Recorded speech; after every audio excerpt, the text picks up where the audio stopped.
like and subscribe. Beyond Antarctica. Chapter 15. It was pouring rain. As dawn broke, the first light of day did little to lift the gloom that had settled over the Celeb Mariner. The crew, fatigued from the night's vigil, found no comfort in the morning's storm. The ship, though momentarily out of immediate danger, was far from safe. With Kim still unconscious and their medical options dwindling, the sense of urgency was alarming. John paced the deck, his mind racing with the problems at hand. Every few moments his gaze would turn sharply towards the tree line where the tribal warriors had disappeared the evening before. The uneasy peace was just that. Uneasy. He knew it was only a matter of time before they faced another assault, as his hand subconsciously brushed the shotgun slung over his shoulder.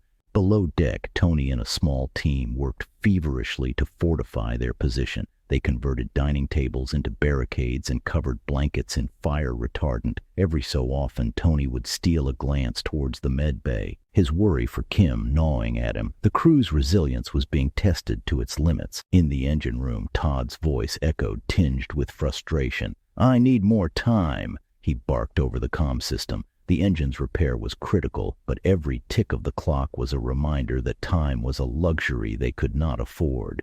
Back on deck, Bob scanned the horizon with high-powered binoculars. His eyes were sharp, missing nothing. Suddenly, he stiffened, his voice cutting through the morning air like a knife.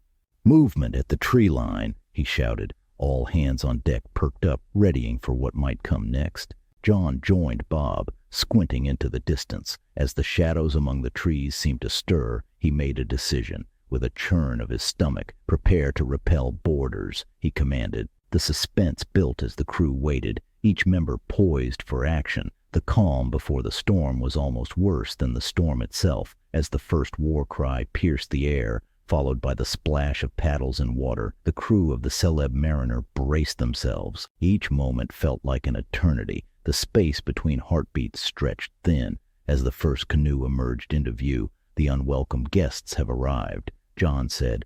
With the canoes slicing through the water towards the Celeb Mariner, the rhythmic splashing of their paddles seemed almost ceremonial, a prelude to the chaos that was about to unfold. Maybe attracted by the splashing of the oars, or something else, but at first it was just a ripple, a small disturbance in the water.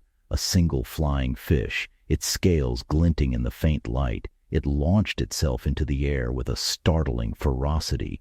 With terrifying precision, the fish dove towards the nearest canoe, its sharp teeth finding the neck of an unsuspecting warrior, knocking her into the ocean. The water around her churned violently red as her comrades shouted in horror and confusion. This first attack was like a signal, unleashing a frenzy. More flying fish, attracted by the thrashing and blood, joined the assault. They were carnivorous, small but deadly, using the waves as ramps to propel themselves into the air and onto their victims. The warriors, skilled in combat against humans, were unprepared for this airborne threat. Women screamed and flailed, trying desperately to shield themselves with paddles and shields, but the fish were relentless. The scene turned grisly as the ocean around the canoes frothed with blood and scales. Each splash became a potential death sentence as more fish leaped, joining the feeding frenzy. The warriors' cries filled the air as they realized the sea itself was against them.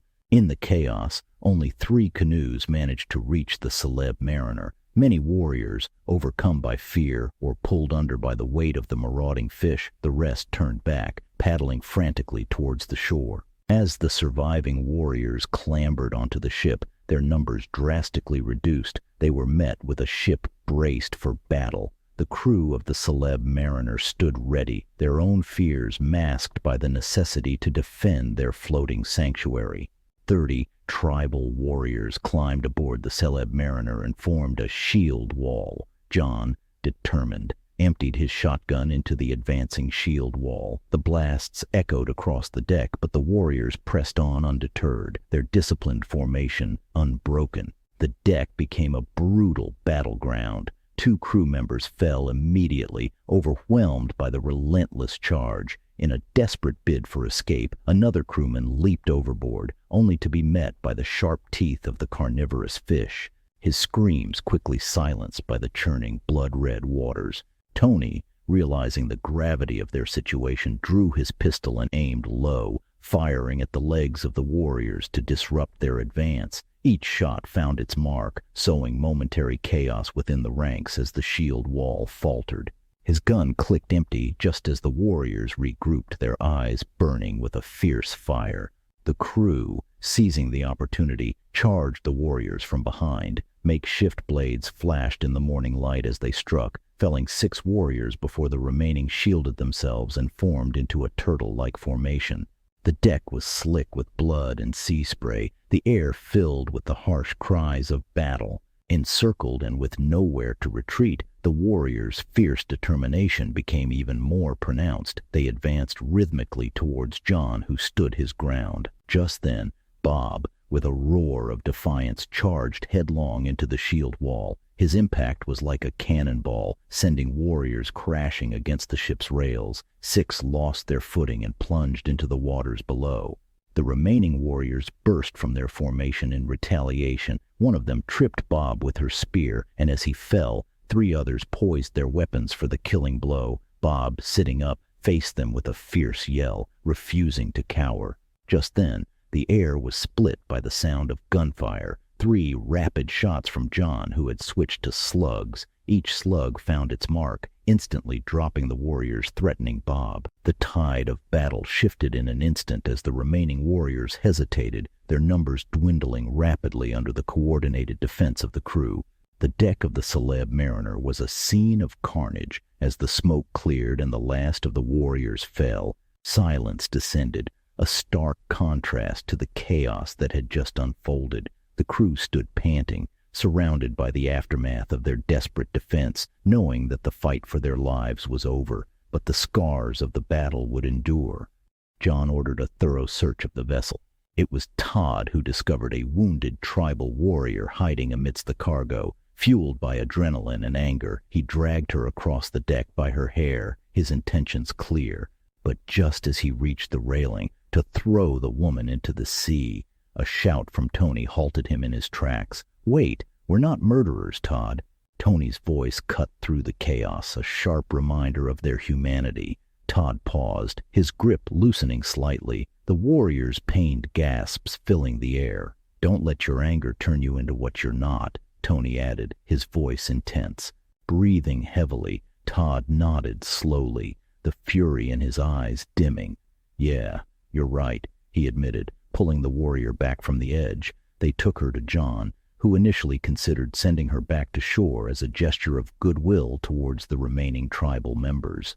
"However," Tony interjected, "it's that black goo that's making her sick. Maybe this warrior knows something," he proposed. After a tense discussion, they agreed and brought the warrior to the infirmary where Kim lay, still unconscious. Upon seeing Kim, the tribal warrior's demeanor changed. She studied Kim's wounds intently, her expression one of regret. Without a word, she reached into her pouch and withdrew a handful of powder, which she carefully applied to Kim's wounds, her movements gentle. She then covered her legs with a dry cloth. As she worked, she held up 3 fingers, pointing to the sky, then repeated the gesture, a clear sign that it would be 3 days before they would know if her treatment would help. Todd suggested they lock up the warrior for 3 days, not fully trusting her intentions. John met the warrior's gaze, his decision firm. "No," he said, "take her to shore and let her go." The decision was met with mixed reactions, but John was resolute. "Maybe showing them mercy will start to mend these broken ties," he mused aloud, as Todd escorted the warrior back to the beach. The crew watched from the deck. As she was set free, she joined her people emerging from the forest. She turned back once, nodding towards the Celeb Mariner before disappearing into the tree line. The bridge of the Celeb Mariner was unusually quiet. Todd popped his head through the doorway, his face streaked with grease. "Engines should be up and running in about 20 minutes, Captain, as long as I'm not interrupted," he announced.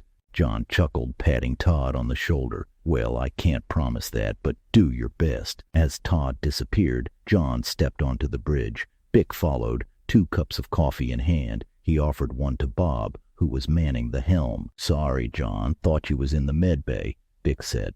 Bob took a sip and immediately spat it out. "Christ, Bick, I didn't realize how much I missed Kim's coffee until I had yours," he exclaimed, wiping his mouth. John took the cup with a smile, bracing himself. After a small sip, he grimaced visibly. "Yeah, that's something," he muttered, setting the cup down with a thud. Bick took a long sip from his own cup and shrugged. "It's not that bad," he insisted, though his face suggested otherwise. John, with a mischievous grin, pulled a flask from his jacket and generously topped up both cups. "Nothing a little special creamer can't fix," he declared, handing Bick's cup back to him. Bob leaned over, his face lighting up at the sight of the flask. After the kind of day they'd had, he figured they deserved a little extra. He grabbed the flask, took a hefty swig, and passed it back to John. "At a time like this, we need all the help we can get," he said. Just then, the hum of the engine starting up filled the air, cutting through the tension like a knife. The three men exchanged looks of muted excitement. At last, the gentle lapping of the waves against the hull of the Celeb Mariner was a welcome respite from the recent chaos. As the ship coasted along the shoreline, John pointed to a shape looming in the distance, an island that seemed a perfect haven for much-needed repairs. Grabbing the binoculars, he confirmed his hopes. "Yes, that's our stop." Bob nodded in agreement, his eyes scanning the horizon. "We'll need to park and overhaul the ship, replace the armor on both starboard and port sides, and yes, reapply that goo. The island might just be the safest place for that." With a plan in motion, the ship headed towards the island, its crew ready to fortify their floating sanctuary. Once anchored, the task of harvesting trees began, with the crew working tirelessly to replace the damaged wooden armor and reapply the protective goo. Amidst the repairs, they also took stock of their dwindling food supplies, noting what would need rationing. Meanwhile, Todd found a moment to update Bick on a side project that had been simmering in the background. "I've built the extra parts for our experiment over the last few days," he explained, a hint of pride in his voice, "but we'll need more mercury to fill all 4 chambers." "That's great news," Bick responded, adjusting the backpack on his shoulder. "I actually have more mercury, 2 more cylinders full, back in the cabin." "Nice. I'll swing by later to pick that up and we can start running tests in a couple of days, assuming John doesn't keep us too busy," Todd said with a smile. With a nod, Bick suggested, "I'm on my way to check on Kim. Care to join me?" "Sure," Todd replied as they headed towards the med bay. As they entered the med bay, the scene that greeted them was one of quiet concern. Tony and John stood by Kim's side, their postures rigid with the weight of recent events. Kim, though pale and visibly weak, managed a faint smile as Bick and Todd approached. "Hey guys," Kim whispered, "I want to thank you for everything." Her gratitude, simple yet profound, touching each heart in the room with its sincerity. Tony shifted uncomfortably, unaccustomed to the emotions swirling within him, while John, ever the stoic captain, nodded solemnly. "We're just glad you're feeling better," Bick responded, managing a smile. Kim's gaze softened as she looked around at her crew, her family. "I am feeling better thanks to all of you, but it's hard being stuck in here, feeling useless." John's expression hardened slightly, the father in him taking over. "You need to stay in bed for another day, Kim. That's an order, and if you don't comply, I'll have no choice but to lock you in your cabin for a week." Kim's eyes sparkled. "Dad, I'm not a child anymore," she explained. He paused at the door, turning back to face her with a stern look that softened as he spoke. "Then don't make me treat you like one." With that, he stepped out, leaving the room in a thoughtful silence. Bick took a seat beside her. "My old friend, your resilience never ceases to amaze me. You scared us this time, you know," he said, his voice thick with emotion.